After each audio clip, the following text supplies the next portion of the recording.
Welcome to Buckets, brought to you by FanDuel Sportsbook. My name's Matt Moore. I'm the senior NBA writer for the Action Network, joined by Jay Money. Find him on Twitter at JMoneyIsMoney. He's been absolutely red hot for us this season. Jay, the final week of the NBA regular season is here. We have just a few days left in the season. We got a lot of playoff spots to figure out. We got a lot of lottery spots to figure out. Before we give best bets, and we'll do that, we'll go around the horn and give all these best bets.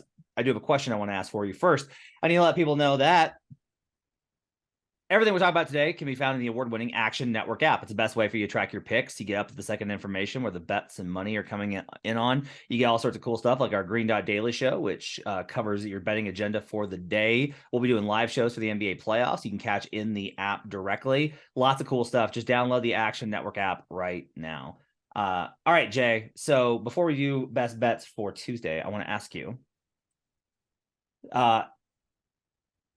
this is the time of year. This is the week, the worst of it, where if you are done, you are done. And there's a lot of teams that are late to the tank party. And so they are aggressively resting guys.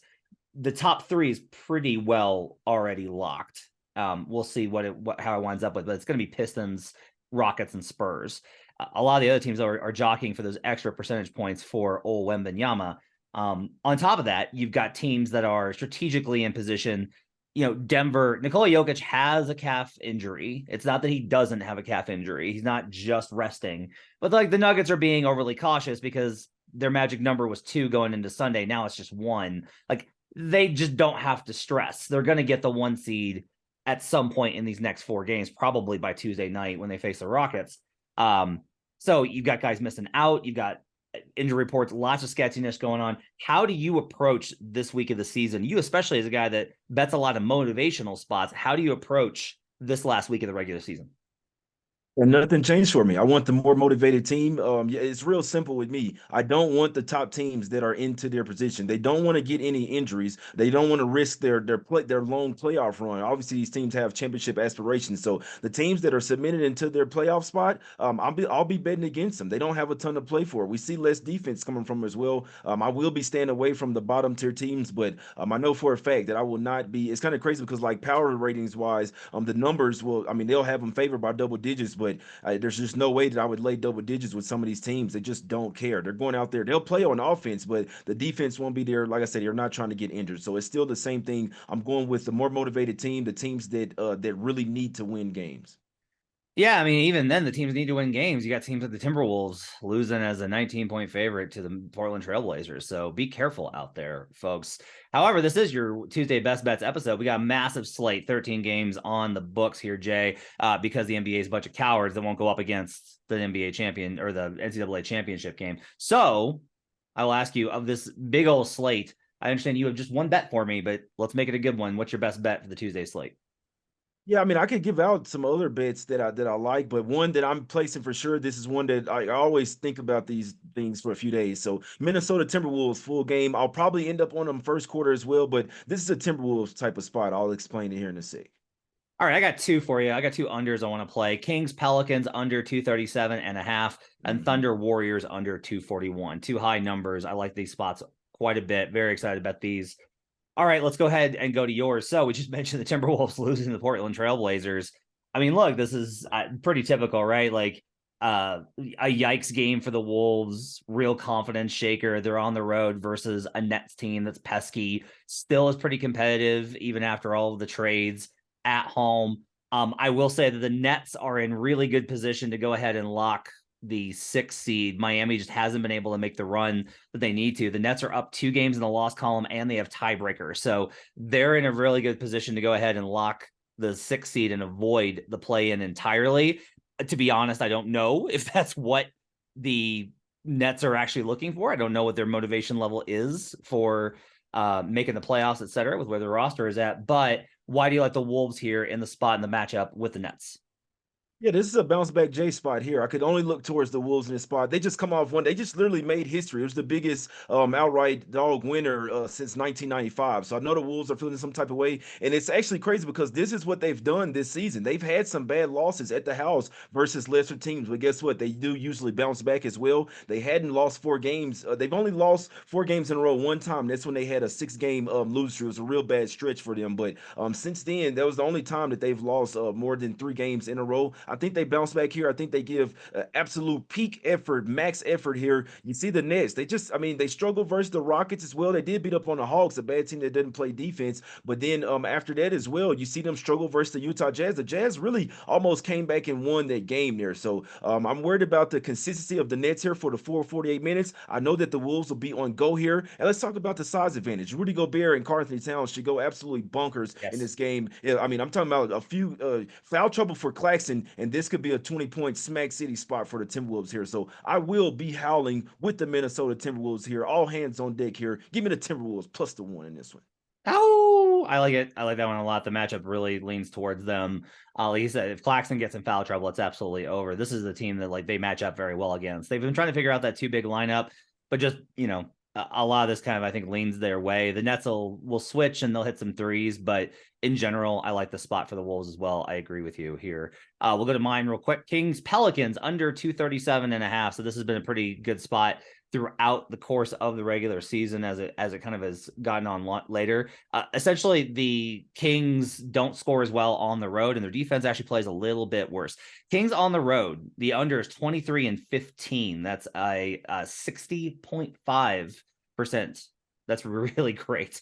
23-15 to the under on the road. Pelicans defense in the last 2 weeks per clean the glass non-garbage time, second best in the NBA. So we've got an underrated defense in the Pelicans that is new. Their numbers are adjusted based off of that terrible month that they have. We've got the Kings with the perception that they are always this dynamic offensive team. They actually, in reality, aren't as much when they're on the road. So we've got that kind of spot. When I look at these numbers and I try and put together a model projection on it, I've got this down at 230.8. So I've got a solid 8 points of clearance here. I think this will be either it's gonna be one of two things. Either the Kings and like show up for this game as like a tune-up and it's competitive and tough and a little bit slower, or the Kings just kind of be once again are like, we're good in the 3 seed. They kind of rest out here and the Pelicans run away with this while holding the Kings to a low number. So I'll take the under 237.5 for Kings Pels. Thoughts on this game? I could not talk you off. I think this will be a Pelicans type of game. This is a top tier defense. I mean, you're talking about Herb Jones, Trey Murphy, man. Valanciunas can play some defense as well. Larry Nance, Najee Marshall, Dyson Daniels not a bad defender. Josh Richardson, man. These guys have some defenders over there. I might even at the beginning of the season, I was thinking the Clippers were the best defensive team, but that team is old as hell. This Pelicans team might like top to bottom. I think this is my favorite defensive squad. Like I say, 1 through 9 here. So I definitely think the Pelicans have to win this game with defense. They need to win these games as well. So you know they're going to be locked in on the defensive side. And the Kings coach Mike Brown just called out his team as well, calling them soft, saying they're not playing enough defense. So I expect them to come to play here as well. Malik Monk might not play. That could hurt their bench scoring. I really like that under 237.5. I'm pretty sure my total guy, he'll probably be on this under as well. All right. Another under for you. I got Thunder Warriors under 241. So this is another play where OKC, their offense over the last couple of weeks has really tailed off. Now, part of that's because Shea hasn't played, but also just like in general, a team that was like, hey, their actual offense isn't that bad. It's kind of regressed back to where we kind of thought it would be. They're 21st over the last 2 weeks over at Cleaning the Glass and offensive rating. I want to try and get in on a spot right now in this particular spot. You have the Warriors coming off of the loss to the Nuggets. That was not a low point in the season, but it was definitely disappointing. Every time it seems like Golden State's ramping up, they have another road loss and they look bad again. They lost to the Nuggets without Nikola Jokic the other night. That's a rough one for them. Wiggins is back in the Bay Area. He's expected to rejoin the team by the end of the week for the playoff push. So momentum, like the time is now. Golden State plays a lot better at home defensively. That's been like the big key for them, is that their offense doesn't really shift in terms of good, bad, whatever, but their defense goes way better. Warriors at home this season, just like Kings on the road. The under is 23-16. That's 59%.